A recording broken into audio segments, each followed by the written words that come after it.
Frères et sœurs et amis, bonjour. De mes souvenirs, c'est la première fois que je prêche à l'église d'Évry. Je veux remercier frère Max Vallier, qui est un ami de longue date, plus de 40 ans. Je veux remercier aussi le pasteur de l'église pour cette invitation et cet honneur de pouvoir partager le message avec vous. Ça fait tout étrange de parler devant une assemblée où on ne voit le visage de personne. Mais coronavirus l'oblige et j'avoue que c'est quand même plutôt dégoûtant. Mais je sais que derrière ces masques, il y a de vrais visages, heureux et contents de louer le Seigneur. Alors, le thème que j'ai choisi n'est pas simple. C'est un thème que j'ai développé à travers les années et que je m'efforce de présenter toutes les fois où je rencontre des frères de teint foncé. Le thème est l'Afrique, l'homme noir et la Bible. Je reconnais que c'est un thème qui n'est pas ordinaire. On ne prêche pas souvent sur ce sujet. Et peut-être même que certains d'entre vous entendront certaines choses pour la première fois. Le 25 mai 2020, le monde entier était horrifié en découvrant l'image d'un policier blanc assassinant en direct un homme noir à Minneapolis, aux États-Unis. En 8 minutes et 46 secondes, George Floyd quittait ce monde étouffé par la méchanceté et la haine. Cet assassinat a enflammé le monde entier et provoqué des émeutes pratiquement partout dans le pays et dans presque tous les pays.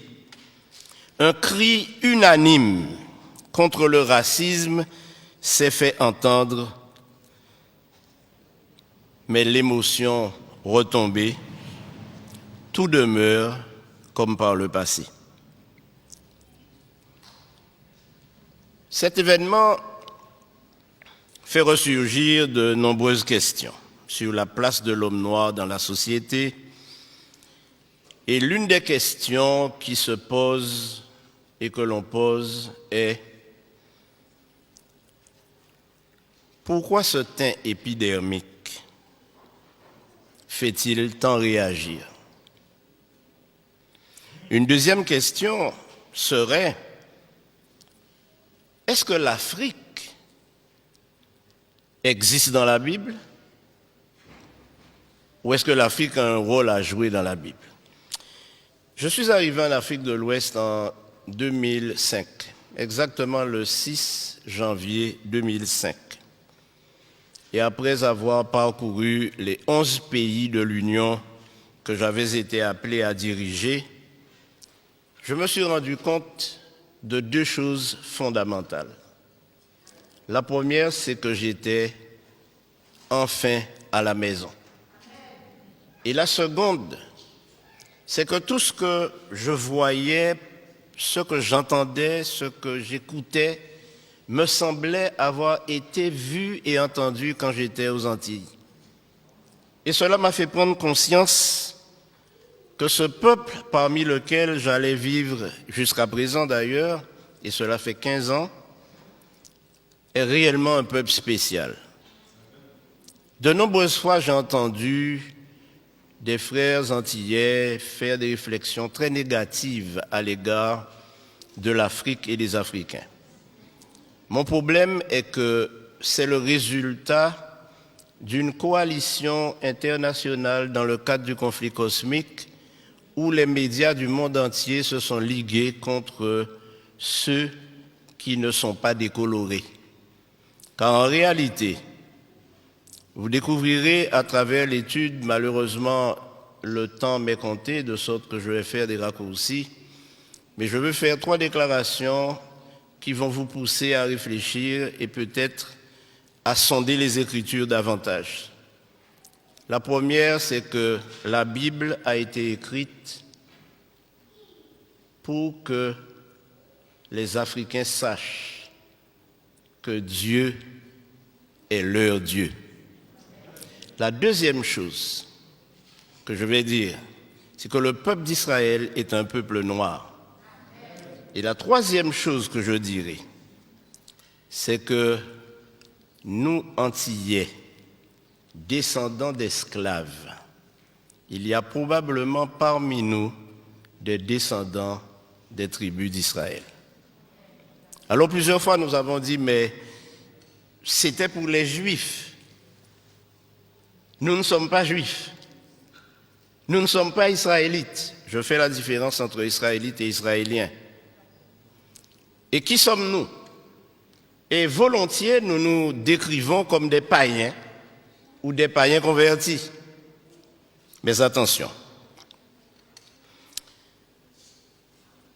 Pour répondre à toutes les questions que j'ai soulevées, et ne m'en veuillez pas, il faut commencer par répondre à une première question. Où Dieu a-t-il planté le jardin d'Éden? Alors certains me diront toutes sortes de lieux géographiques. Mais si nous lisons attentivement, et j'aimerais, frères, vous dire que lire la Bible n'est pas suffisant. Mais ce qui est important, c'est de sonder les Écritures, questionner notre foi et questionner nos pratiques. Il y a plein de choses que nous faisons dans l'Église adventiste, que nous faisons par routine, sans nous poser de questions. Et il y a plein de choses que nous disons sans même raisonner ce que nous disons. Mais j'aimerais vous inviter à lire en Genèse chapitre 2 pour découvrir que le jardin d'Éden était en Afrique centrale. Si nous lisons, puis l'Éternel planta, verset 8, puis l'Éternel planta un jardin en Éden du côté de l'Orient. Donc déjà nous avons une indication, ce n'est pas en Europe. Ce n'est pas aux États-Unis qui est une terre vierge et déserte et dont la prophétie nous dit qu'elle va servir à boire le fleuve de persécution lancé contre ceux qui ont fui l'Europe. Donc ce n'est pas aux États-Unis. Ce n'est pas en France. En Orient. Alors vous allez me dire, mais l'Orient c'est le Japon, c'est... Non, non, non. Il s'agit de l'Afrique. Et nous allons le découvrir.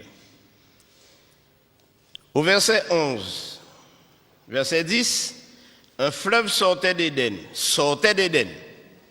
pour arroser le jardin. Et de là, il se divisait en 4 bras. Alors évidemment, nous, aux Antilles, qui avons un esprit tout petit, parce que nous vivons sur des îles petites, sur des terrains où nous faisons des jardins petits, nous ne pouvons pas nous imaginer la grandeur du jardin d'Éden. Mais le jardin d'Éden, frères et sœurs, c'était toute l'Afrique du Nord, du centre, et cette partie qu'on appelle le Proche ou Moyen-Orient, qui est une invention totalement politique, mais qui n'a rien à voir avec la réalité, toute cette partie-là toute cette région faisait partie de l'Afrique. Et même sous le contrôle de l'Égypte, dont on ne parle pas beaucoup. Alors, comment identifier? Le nom du premier est Pishon.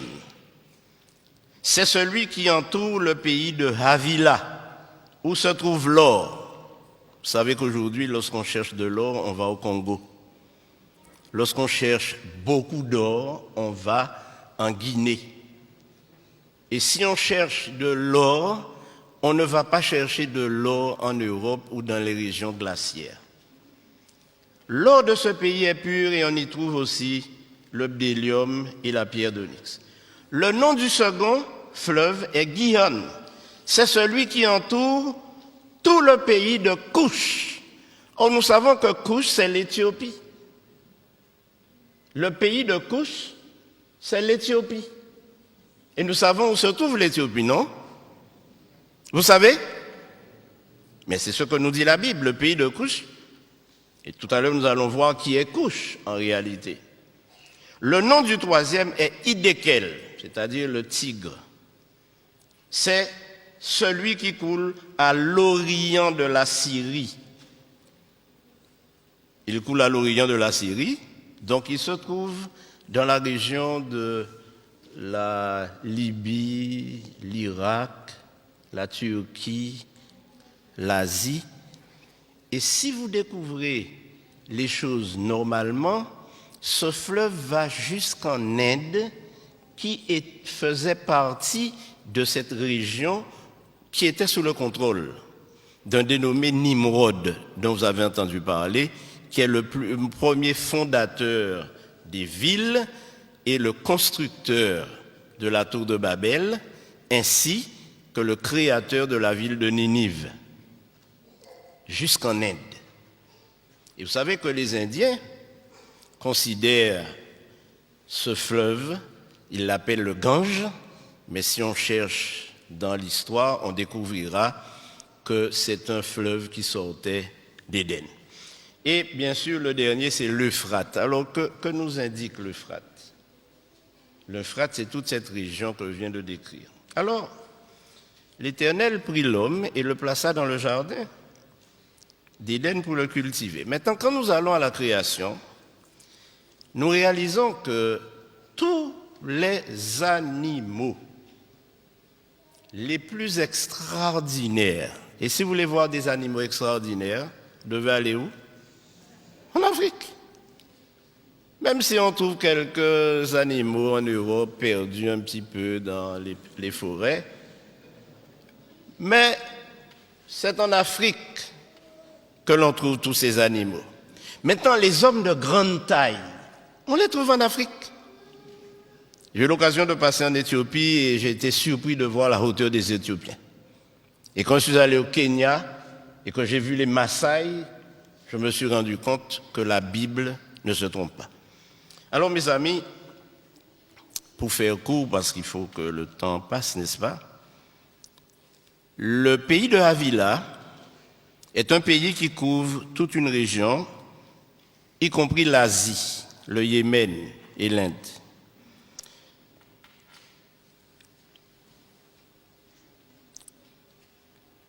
Je pourrais m'arrêter là et vous laisser partir frustré. Et probablement vous posant des questions en vous disant, mais ce pasteur qu'on a invité aujourd'hui, d'où vient-il? Qui est-il? Quel étrange personnage. Mais vous savez, mes amis, je suis né dans l'église adventiste, mais je n'étais pas adventiste quand je suis né. J'ai grandi dans cette église et année après année, j'ai répété ce que dit mon église concernant la parole de Dieu. Mais le Seigneur m'a fait prendre conscience de la nécessité d'étudier la Bible sans préjugés. Et en tant que fils d'esclave, le premier préjugé que nous avons développé tous ou presque, c'est que tout ce qui est bon ne vient pas de chez nous, mais de l'extérieur, oubliant que tout ce que nous avons accumulé comme conception de notre religion vient du Code noir.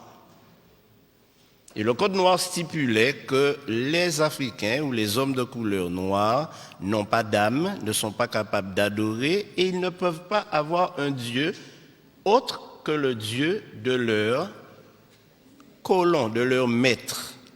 Donc, les hommes de couleur noire ne peuvent pas avoir un Dieu autrement que blanc. Et voilà ce que nous avons cultivé. Et jusqu'à présent, nos enfants, nous leur montrons un Christ blanc, nous leur montrons des anges blancs, et quand nous parlons de Dieu, nous pensons même déjà, nous l'avons déjà coloré en blanc. Mais mes amis, la Bible m'enseigne autre chose, tout à fait autre chose. Et quand je lis la répartition des nations sur terre, je me rends compte que nous sommes tous cousins et cousines.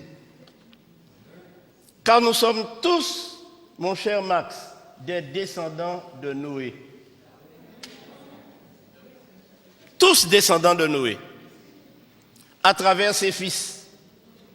Or, le seul fils de Noé qui était un albinos, donc blanc, c'était Japhet. Mais Sem et Cam, ou Ham, puisque Cam c'est francisé, étaient noirs. Les Sémites sont des noirs. Les descendants de Sem sont des noirs. Et les descendants de Cam sont des noirs. Et c'est la Bible qui le prouve. J'aimerais très brièvement vous faire lire quelques textes. Soyez patients. Mais lisons Genèse 10. Et vous découvrirez un secret. Voici la postérité des fils de Noé. On appelle d'ailleurs le chapitre 10 la table des nations. C'est là qu'on trouve l'origine de tous les peuples, de toutes les peuplades qui aujourd'hui occupent notre terre de manière invariable depuis le déluge. Alors, les fils de Japhet, furent, notez cela, si vous avez de quoi écrire, notez-le, Gomer, Magog, Madai, Javan, Tubal, Méchec et Tiras. Et si vous avez de quoi souligner en rouge, vous verrez que les fils de Gomer sont Ashkenaz, Riphat et Togarma. Je ne lirai pas les autres, vous le ferez à la maison.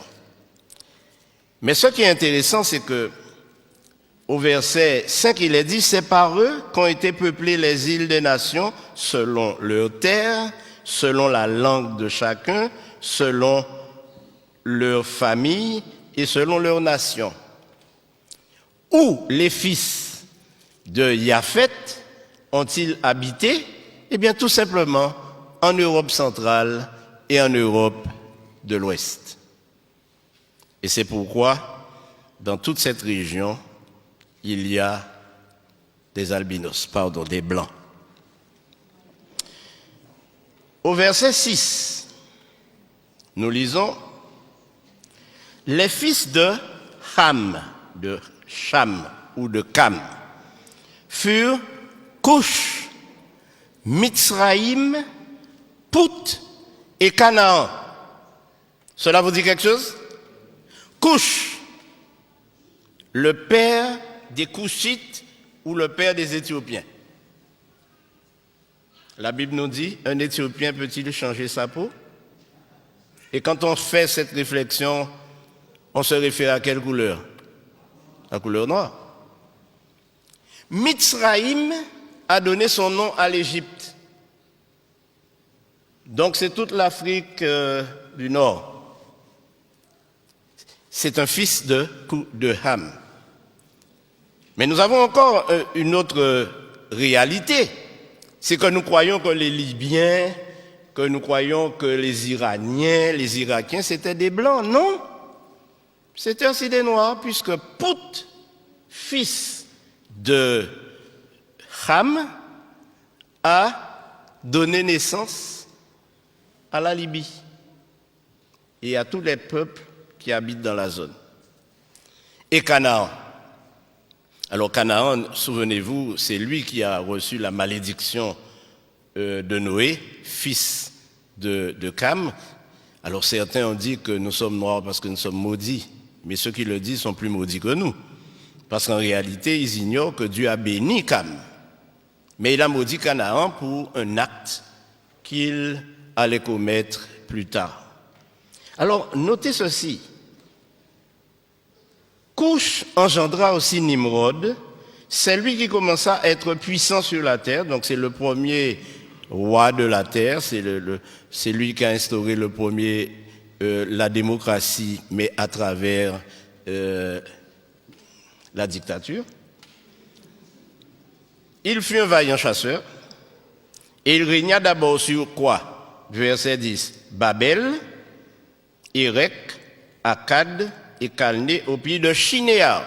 Maintenant, ce qui est intéressant ici, c'est de se rendre compte que nous sommes en Éthiopie, nous sommes en Nubie, nous sommes donc en Afrique de l'Est et nous sommes ici confrontés à un autre problème qui nous permet de découvrir que tous ces peuples noirs nous révèlent quelque chose. Et vous allez le découvrir. Canaan, au verset 15. Canaan engendra Sidon, son premier-né, et Heth. Alors Heth, c'est le père de la nation hittite. Vous avez entendu parler des Hittites dans l'histoire, qui étaient des Noirs, un peuple noir. Et il a engendré les Jébusiens. Mais Jébus, n'est-ce pas à Jébus que se trouve Jérusalem? Les Jébusiens sont les habitants de la région où Jérusalem existait. Et c'était des Noirs. Les Amoréens, nous les connaissons, nous leur avons fait tellement la guerre dans notre esprit lorsque nous lisons la Bible par rapport aux Israélites.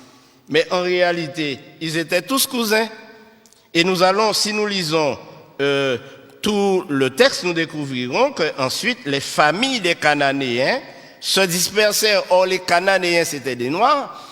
Et nous découvrirons que dans la généalogie de Jésus, il y a plusieurs Cananéens. Plusieurs femmes cananéennes ont enfanté avec des Sémites ou des Couchites. Bon, maintenant, allons à Sem lui-même. Sem, au verset 21, il naquit des fils à Sem, père de tous, les fils d'Héber. Héber a donné son nom aux Hébreux, et frère de Japheth l'aîné. Les fils de Sem furent Élam, Assur, Arpascad, Lud et Aram. Au verset 25, il naquit à Héber deux fils. Le nom de l'un était Péleg. Notez ce nom parce que, vous savez, quand nous lisons la Bible, frères et sœurs, nous ne la sondons pas. Lorsque nous arrivons sur les généalogies, sur le livre des Chroniques, nous passons au chapitre suivant ou au livre suivant. Mais lorsque nous lisons les généalogies et les chroniques, alors la Bible nous parle différemment et résonne dans notre esprit maintenant qu'il s'agit de nous-mêmes. Frères et sœurs, notre religion n'aura aucun sens si nous nous mettons à imaginer notre religion à travers la religion des autres. Dieu ne nous a pas été prêté par les Blancs, puisque Dieu est le Dieu des Noirs. Nous ne pouvons pas prétendre suivre une religion que nous avons reçue de ceux qui nous ont évangélisés. D'ailleurs, ceux qui nous ont évangélisés, ils ont commencé par nous tuer lorsque nous n'acceptions pas leur religion. Et j'aimerais vous dire que lorsque les esclaves ont été déportés de l'Afrique aux Antilles, en Amérique et dans les colonies, ils avaient une spiritualité. Ils adoraient Dieu. Ils le connaissaient. Et ce que le Code noir a fait, c'est de leur enlever ce Dieu qu'ils adoraient déjà pour le remplacer par un Dieu inconnu. Je crois que nous devons revenir à la parole de Dieu. Et en tant qu'adventistes du 7e jour, nous devons être à la tête de ceux qui annoncent la réalité de Dieu. Alors, mes amis, le temps ne me permet pas d'aller plus loin, je devrais m'arrêter. Mais j'aimerais quand même vous dire 3 petites choses, si vous me le permettez bien. Souvent, on pose la question,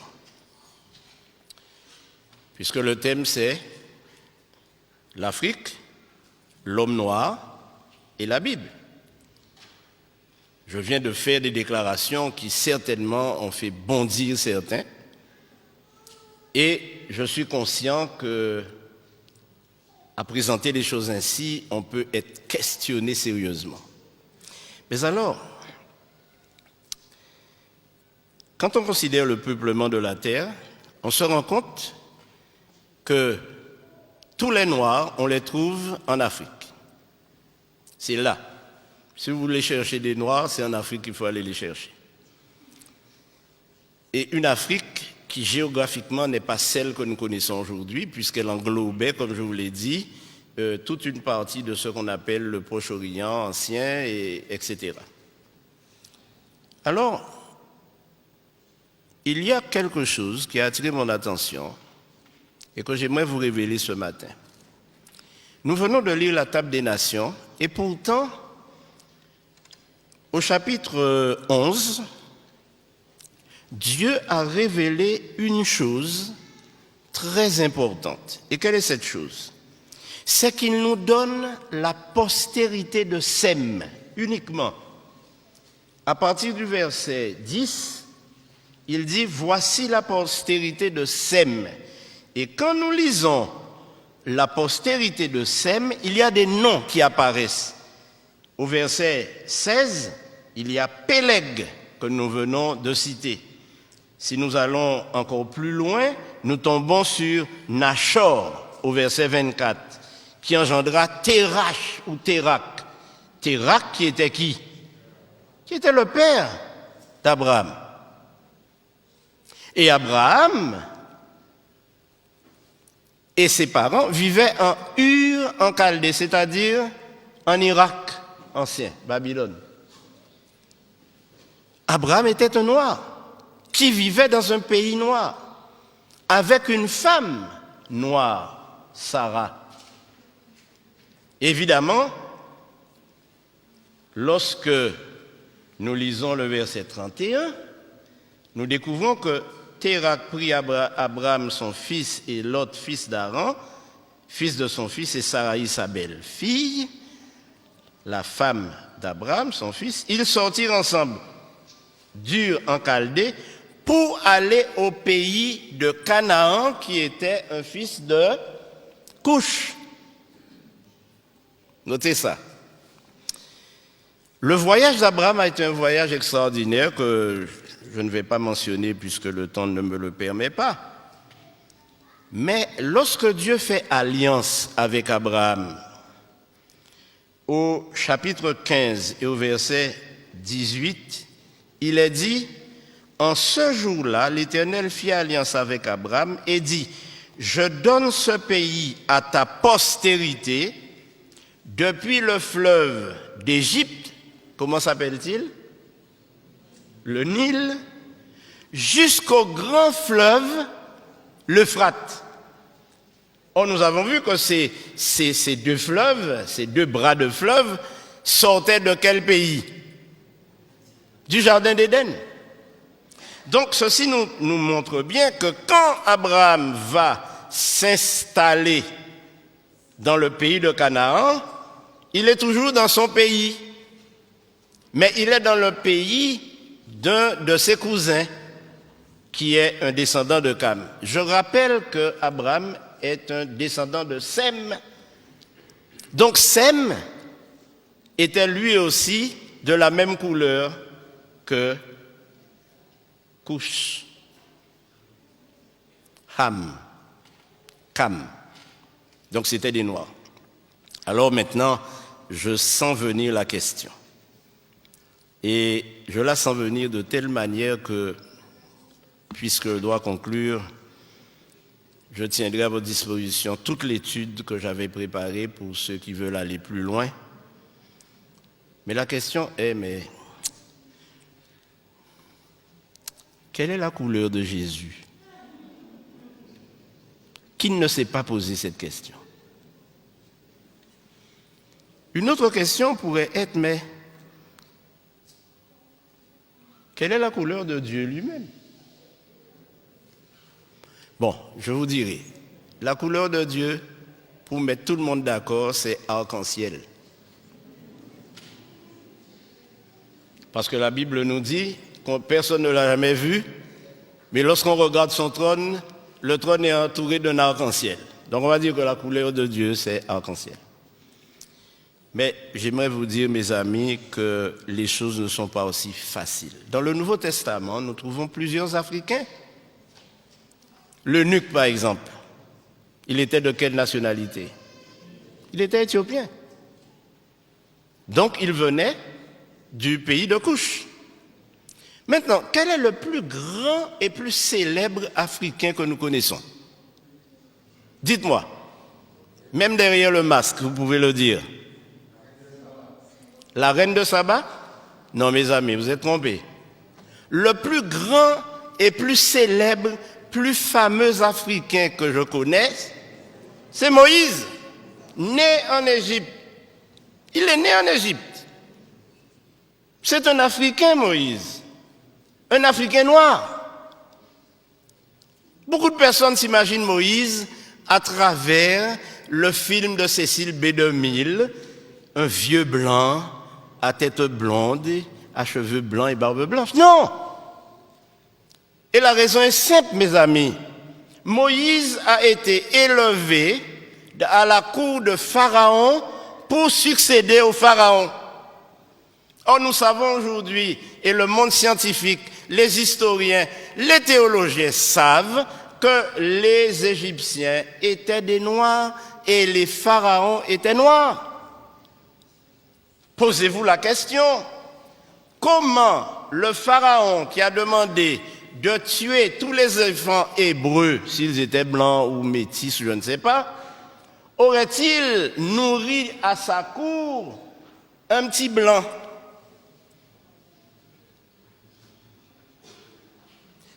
La fille de Pharaon savait qui était Moïse, un fils des Hébreux. Mais c'était un sémite noir. Autrement, il n'aurait pas pu aspirer au trône de Pharaon. Maintenant, si vous voulez une preuve, vous allez la trouver d'ailleurs. Elle n'est pas difficile à trouver. Si vous lisez Exode 2, verset 18, lorsque Moïse s'en va en fuite et qu'il arrive chez Jéthro, qui lui était un Éthiopien, lorsque Séphora retourne chez son papa, plus tôt que prévu, car ses filles allaient puiser de l'eau, et il y avait toujours des bergers qui les dérangeaient, et elles arrivaient toujours très tard. Mais ce jour-là, Jéthro dit, mais qu'est-ce qui se passe? Vous êtes arrivé trop tôt. Quelle est la réponse de Séphora? Un Égyptien nous a sauvés. Il nous a délivrés. Un Égyptien. Une Éthiopienne qui parle d'un Égyptien parle d'un cousin noir. Puisque les Égyptiens étaient noirs, elle n'a pas dit un Hébreu, elle a dit un Égyptien. Elle a pris Moïse pour un Égyptien. Donc Moïse ne pouvait pas être blanc, mes amis, même si nous voulons le blanchir. D'ailleurs, je profite de l'occasion pour dire à nos jeunes filles qui veulent absolument passer des produits pour enlever la mélanine, faire disparaître leur teint noir parce qu'elles ne sont pas assez jolies. Oh mes amis, lisez le Cantique des Cantiques. Lisez le Cantique des Cantiques. Je suis noire et je suis belle. Alléluia. Lisez le Cantique des Cantiques. Je suis noire, je suis belle. Ça ne veut pas dire que quand on est blanc, on n'est pas beau. Mais quand on est noir, on est plus beau. N'en déplaise, mes amis, de couleur. D'ailleurs, on les appelle ceux qui n'ont pas de couleur vraiment définie et qui sont clairs de peau, on les appelle des leucodermes, c'est-à-dire plutôt blanchâtres. Alors, Moïse était le plus grand noir célèbre que l'on connaisse.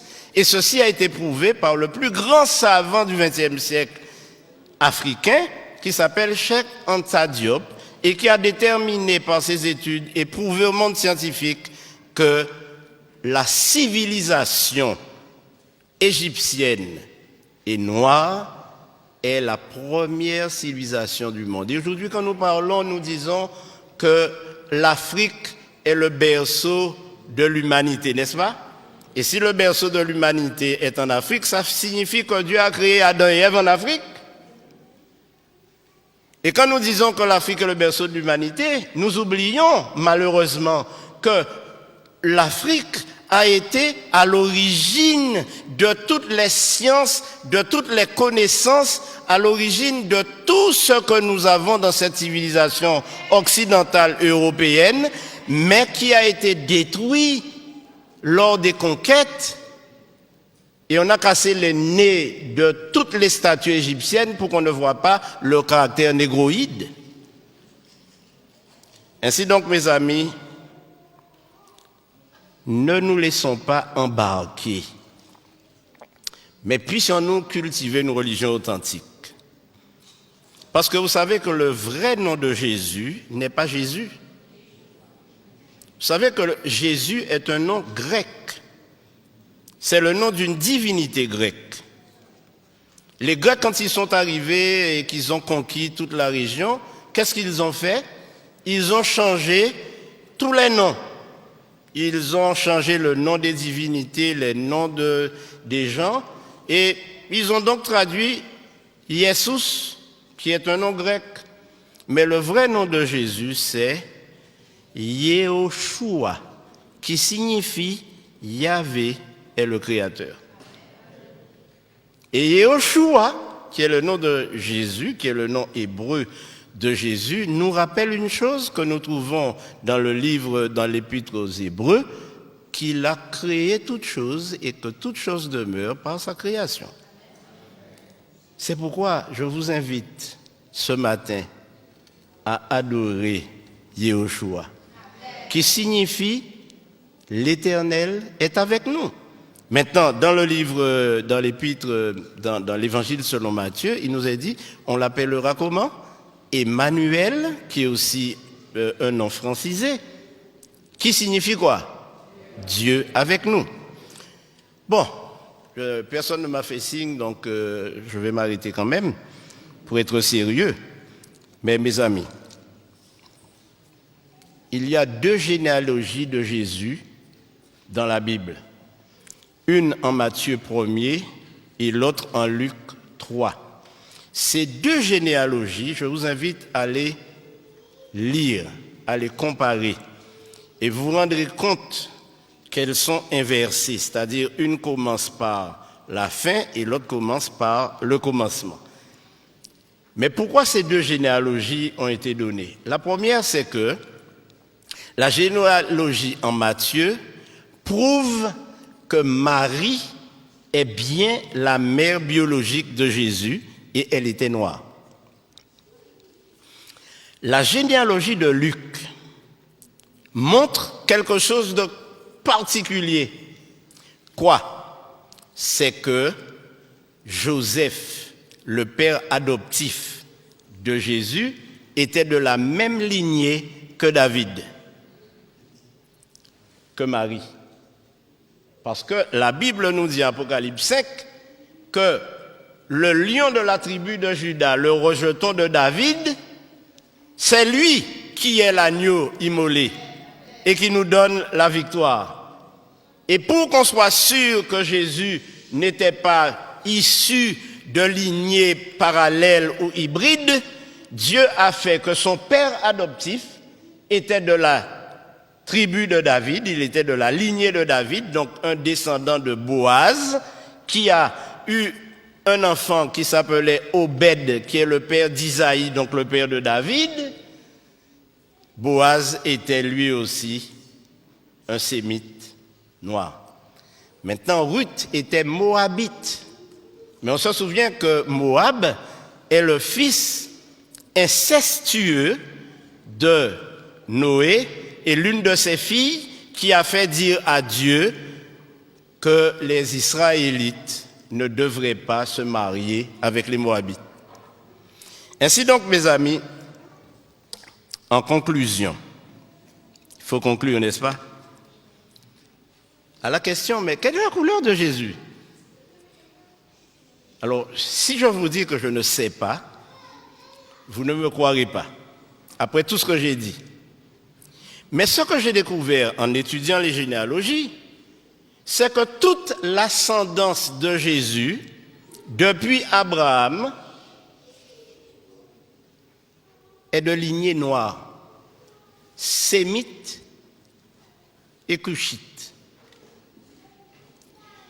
Alors évidemment, la conclusion est simple. Ne me faites pas dire que Jésus était noir, mais si vous me le faites dire, je le dirai. Mais pourquoi? Alors, il est intéressant de lire certaines certains textes vraiment intéressants. Et mes amis, je vous invite à lire la Bible, l'étudier, la scruter, chercher. Nous allons lire 3 textes qui seront pratiquement les derniers avant la conclusion. Si nous lisons Daniel 10, verset 5. Daniel 10, verset 5.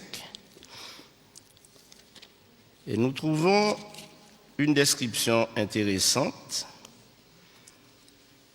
Il est dit, le 24e jour, verset 4, du premier mois, j'étais au bord du grand fleuve qui est lequel? Hidékel, donc le Tigre. Il était en Syrie. Je levai les yeux, je regardais et voici, il y avait un homme vêtu de blanc et ayant sur les reins une ceinture d'or. Son corps était comme de chrysolite, son visage brillait comme l'éclair, ses yeux étaient comme des flammes de feu. Donc ses yeux étaient de quelle couleur déjà? Rouge. Ses bras et ses pieds, ses bras et ses pieds, les parties visibles, étaient de quelle couleur? De bronze. Et le bronze est blanc? Qu'en pensez-vous? Vous avez déjà vu des statues en bronze qui sont blanches? Eh, vous êtes vivant? Oui ou non? Non! Il est question de l'airain poli. L'airain, c'est couleur comment? Cuivre, couleur bronze. Si vous brûlez du cuivre, il devient noir. Or, Daniel nous dit qu'il a vu les bras et les pieds de quelle couleur? Airain poli. Il n'est pas le seul. Il n'est pas le seul. Puisque Ézéchiel fait la même description. Et Jean, lorsqu'il voit celui qui marche au milieu des étoiles, il se rend compte de la même chose. En plus, il donne un détail, c'est que ses cheveux étaient comme de la laine. Vous avez déjà vu la laine? Vous avez déjà vu des gens dont les cheveux ressemblent à de la laine? Une chose est certaine, mes amis, si je laisse pousser mes cheveux, ils ne vont pas devenir longs et lisses, ils vont devenir grainés comme de la laine. Et même s'ils sont blancs, cela voudra dire que ce sont des cheveux de noir. Bon, je vous laisse tranquille parce que certains passeront un mauvais sabbat. Alors, en Jean 8, 32, le Seigneur Jésus-Christ lui-même nous dit, vous connaissez ce texte? Vous connaîtrez la vérité et la vérité vous affranchira. Ce dont nous avons besoin aujourd'hui, frères et sœurs, c'est d'être affranchis de tous les concepts, de toutes les idées, de toutes les philosophies que nous entendons dans les sermons, que nous entendons dans les études, que nous entendons des gens afficher et affirmer. La Bible nous dit que le peuple noir n'est pas maudit, que le peuple noir fait l'objet de l'attention de Dieu, parce que Dieu s'est adressé à des Noirs. Alors vous me direz, mais et Japheth? Et quand on va en Israël aujourd'hui faire du tourisme, il n'y a que des Blancs, c'est normal.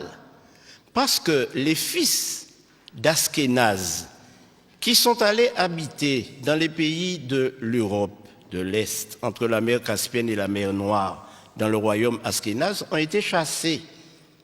Et comme ils ont été convertis au judaïsme, il n'y a pas une goutte de sang